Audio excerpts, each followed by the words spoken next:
Assalamu alaikum wa rahmatullahi wa barakatuh, mes chers frères et sœurs. Aujourd'hui, Inch'Allah, nous allons voir que ce souvenir d'Allah Azzawajal va au-delà de simplement la répétition de son nom. Mes chers frères et sœurs en islam, le cœur d'un croyant doit toujours être rempli du souvenir d'Allah Azzawajal.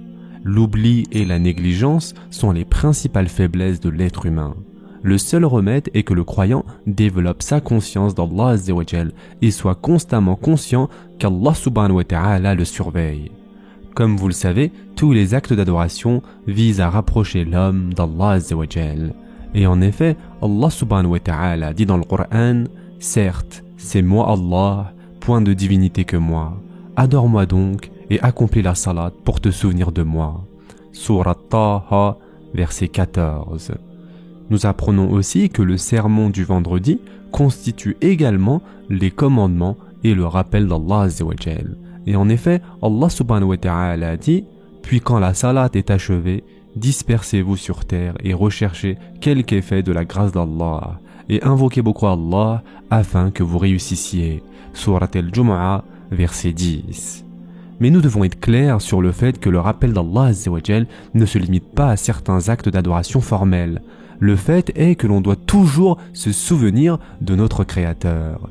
Et en effet, Allah Azzawajal dit dans le Coran, « En vérité, dans la création des cieux et de la terre, et dans l'alternance de la nuit et du jour, il y a certes des signes pour les doués d'intelligence, qui, debout, assis, couchés sur leur côté, invoquent Allah et méditent sur la création des cieux et de la terre, disant, « Notre Seigneur, tu n'as pas créé cela en vain, gloire à toi, garde-nous du châtiment du feu. » Surat Al-Imran, versets 190 et 191. De plus, mes chers frères et sœurs, dans un hadith Qudsi, notre prophète sallallahu alayhi wa sallam a dit qu'Allah Azzawajal a dit « Je réponds aux attentes de mon serviteur. Je suis avec lui quand il se souvient de moi. Quand il me mentionne dans son cœur, je me le mentionne à moi-même. Quand il me mentionne dans un rassemblement, je le mentionne dans un meilleur rassemblement, c'est-à-dire dans un rassemblement d'anges. » Et ce hadith a été rapporté par Bukhari et Muslim. Mes chers frères et sœurs en islam, c'est le comble de la félicité pour un être humain qu'Allah Azzawajal se souvienne de lui et le mentionne dans le rassemblement béni des anges. Maintenant que nous avons pris note de la nature importante et bénie du rappel d'Allah Azzawajal, de même sa négligence est fatale, s'attirant la disgrâce. Ceux qui ont oublié Allah Azzawajal sont oubliés par lui. Et en effet, Allah subhanahu wa ta'ala a dit « Ils ont oublié Allah et il les a alors oubliés. » Surat At-Tawbah, verset 67. Allah Azzawajal les laisse alors errer avec leur propre personne. Et en effet, Allah Azzawajal dit « Et ne soyez pas comme ceux qui ont oublié Allah. » Allah leur a fait alors oublier leur propre personne. Ceux-là sont les pervers. Surat Al-Hashr, verset 19. Il n'y a aucun doute que le mépris d'Allah Azzawajal culmine dans la ruine de soi. De plus, mes chers frères et sœurs, il convient de noter que tout dans l'univers est préoccupé par le souvenir et la glorification d'Allah Azzawajal. Ce point est explicitement fait dans le premier verset de la Sourate Al-Hadid. Et en effet, Allah Azzawajal dit « Tout ce qui est dans les cieux et la terre glorifie Allah, et c'est lui le puissant, le sage. » Sourate Al-Hadid, verset 1.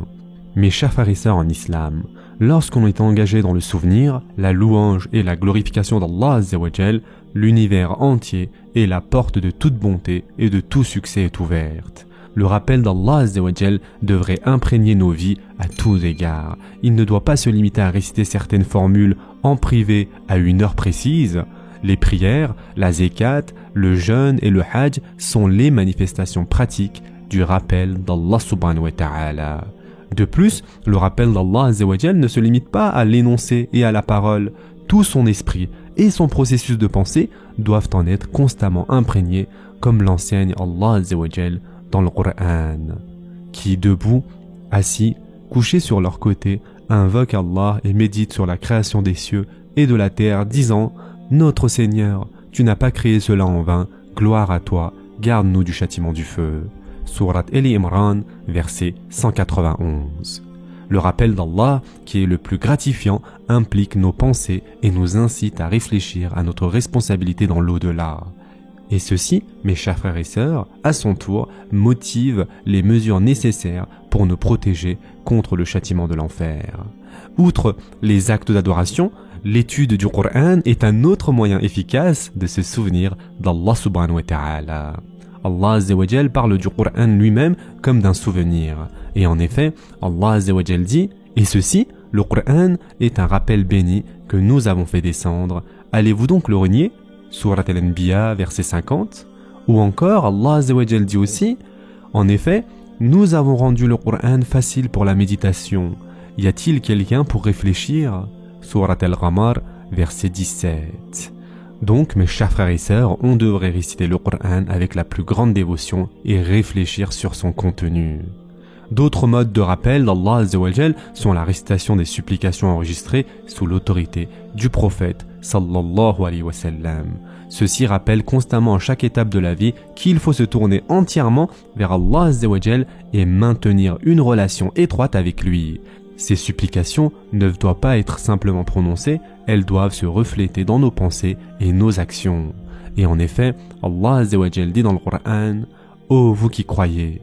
Lorsque vous rencontrez une troupe ennemie, soyez ferme et invoquez beaucoup Allah afin de réussir. Surat Al-Anfal, verset 45.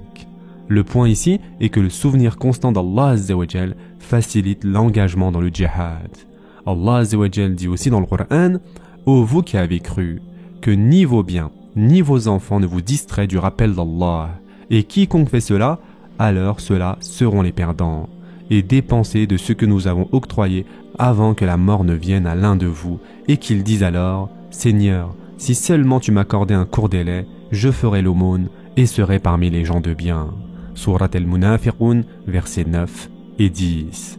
Mes chers frères et sœurs en islam, l'homme doit toujours être conscient qu'il va mourir, et ceci lui facilitera davantage de se souvenir d'Allah Azza wa Jal, et donc ceci lui permettra de dépenser donc généreusement pour plaire à Allah subhanahu wa ta'ala. Et enfin, pour terminer, mes chers frères et sœurs, l'objectif donc de tous les devoirs d'adoration prescrits est de nous entraîner à nous préparer contre les faiblesses humaines et à y remédier. Nous pouvons atteindre le but de l'autopurification en remplissant correctement ces devoirs. L'oubli est une faiblesse majeure de l'homme. Le remède efficace est la prière. L'homme est susceptible d'être influencé par le sentiment de la vie mondaine. Il est attiré par la richesse et peut développer un fort amour pour celle-ci. Le remède à cela est alors la zakat et les dépenses pour l'agrément d'Allah subhanahu wa ta'ala dans sa cause. De même, l'homme est vulnérable au désir de base du moi. Il est satisfait en mangeant, en buvant, en vivant à l'excès dans le luxe et en se livrant à ses appétits inférieurs. Le remède réside dans le jeûne qui entraîne et discipline ses appétits et ses désirs. Le Hajj, lui aussi, guérit l'homme de ses faiblesses car ces rituels préfigurent effectivement le déroulement du jour du jugement. Ce sera tout pour aujourd'hui. En attendant, prenez soin de vous mes chers frères et sœurs et à très prochainement, Inch'Allah.